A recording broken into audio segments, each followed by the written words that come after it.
Mark Smith from Georgetown, California. Since 1951. In 1951, I made my first trip into the Rubicon in a military surplus Jeep. Again, we came through in 1952, a small group, and at that point, Georgetown was a very depressed area in the winter, and it was only logging and sawmills. We thought, well, maybe get a group together and do a trip across the Rubicon, something to help stimulate the economy. So with the help of Walt Drysdale from the El Dorado County Chamber of Commerce, Georgetown Rotary Club, we put a small group together, did our first jamboree here in 1953. We had 155 Jeeps, or 155 people and 55 Jeeps. It was the start of something that has since gone worldwide, become the largest event of its type in the world. And we do, at this point, there are Jeep Jamborees in different countries in the world. And with my company, we are doing jamborees all over the U.S. I'm no longer involved in the big Jeepers Jamboree, but it's just a great pleasure to be here after 60 years. And, excuse me, and to see this. It's very, very pleasant to see old timers in here, people that go back 60 years. So not quite all of them are 60 years, but Bob Springer, who's 88 years old, he was here on the first trip, and seeing him here. And a lot go back, well, many years. Dano, I think he was not quite, he was in knee pants, but not quite diapers on his first trip.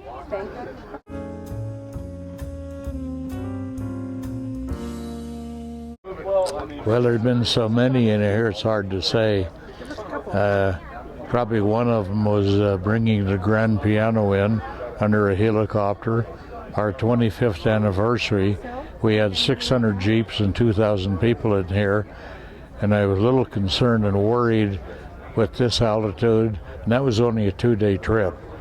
And with this altitude, we had to do something to break the party up.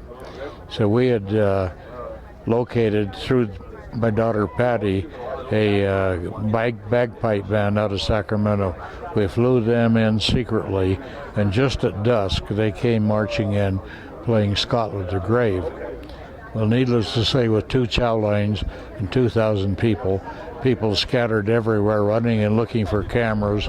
They were tripping and falling over one another, and that was one of the highlights. As I say, we've done many crazy things. We flew in a grand piano under a helicopter to have dinner music, had Air Force jets do a flyover at noon right on the button. The cooks wound up with hamburgers up in the trees. Scared the hell out of many, many people.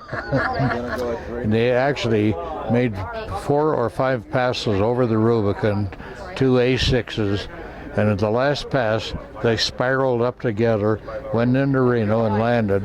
We sent the helicopter in after them, and they brought them back and joined us in the party that night, the pilots.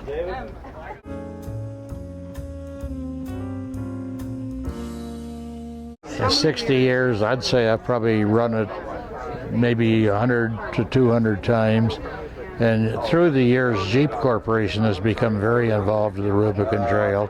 In fact, we've become consultants to them. And all Jeep vehicles have been tested over the Rubicon Trail, and including the Grand Cherokee. And we still work with Jeep and Jeep Engineering. In fact, the new Jeep Rubicon was actually developed over the Rubicon Trail, and we had a big input into that.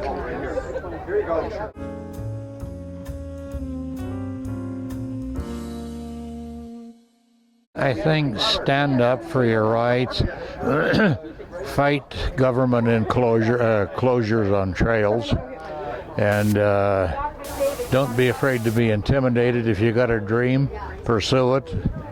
And I have fought in many places to keep roads and trails open. And the one thing we did we had the Rubicon Trail redeclared a non-maintained county road.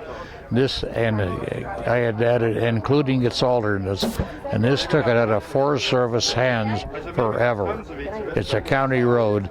Forest Service has no control over it. They've tried to intimidate us. They've even tried to threaten winter closures. It will never happen. As a property owner, they cannot shut you off from your land. And if that were the case for any environmental reason they closed it, I would offer a lot of gift certificates to visit my land and my property on the Rubicon. Stand up for what is right.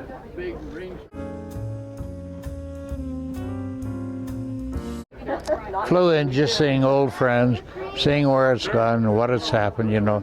Never had any idea in my life that it would lead to something like this.